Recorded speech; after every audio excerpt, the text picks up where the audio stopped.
how about giving me 5 minutes and let me tell you a story, Jelly Bean? No, thanks. I'm good. Well, they're mine, and I'm happy to share some. That's all right, Ron. As I see it, I'm already entitled to at least half of them. That's a good one. Not long ago, there was a college professor in Texas, and he... Oh, can you make it Southern Methodist? I'm gonna have me a presidential library there one day. Sure. Yeah, right. When I'm president, I'm gonna have the biggest presidential library in history. Yeah, because yours is going to be the only one with an adults-only section. Oh, gosh. I just cracked myself up. So, the professor was teaching one day when one of his students came up with what he thought was a brilliant idea. Professor, on behalf of the entire class, I would like to go on record and say that socialism works. It gets rid of the upper and lower class. No one is rich and no one is poor. We would all work hard and we would share everything. Oh, man. Yeah, go us. Sounds wonderful. We'll be able to have private jets, right? I don't think it'll work very well. I feel what you're both saying, and I love you for it. You are both very intelligent women. You pig! Ow! It wasn't me. Socialism, huh? All right, let's do a little experiment. All grades will be averaged for the next test, and everyone will receive the same grade. Oh, that sounds good. I mean, the best students will still have pretty good grades, and now nobody will feel like a failure. Read my lips. No one will be a failure. Right, son? You got it, Pop. This is great news.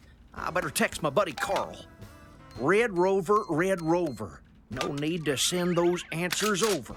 Yeah, you probably would have got caught anyway.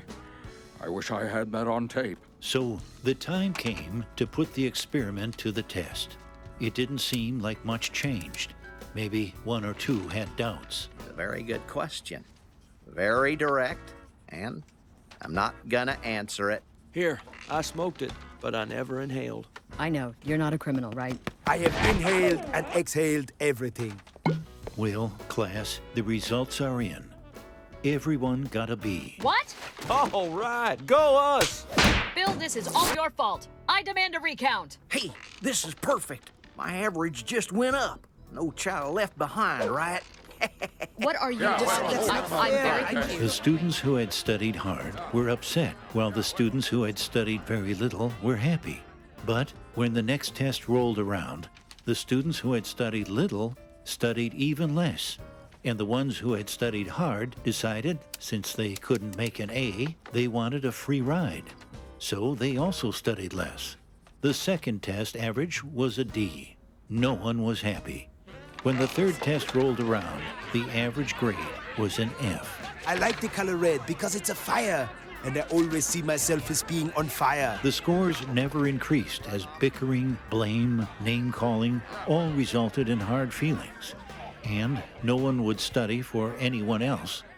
To their great surprise, all students failed. If you think I have worked all these years to let Herb ride on my I coattails, did and not you, cause you, this. are This you is kidding not me? my I fault. can't make a B on my own. You see, class, socialism doesn't lift the bottom up. It tears everyone else down. That was a stupid idea. I could have told you that on tape. Wait, I think I did. Who came up with this idea anyway? I'll tell you who came up with it. The new kid. Ooh, let's get him. Let me be clear. Get him! Never mind. So, what did you think, Chief? Interesting story, but I don't see it the same way. Well, just remember, government's first duty is to protect the people, not run their lives or steal their ambition and dreams. A government big enough to give you everything you want is a government big enough to take away everything you have.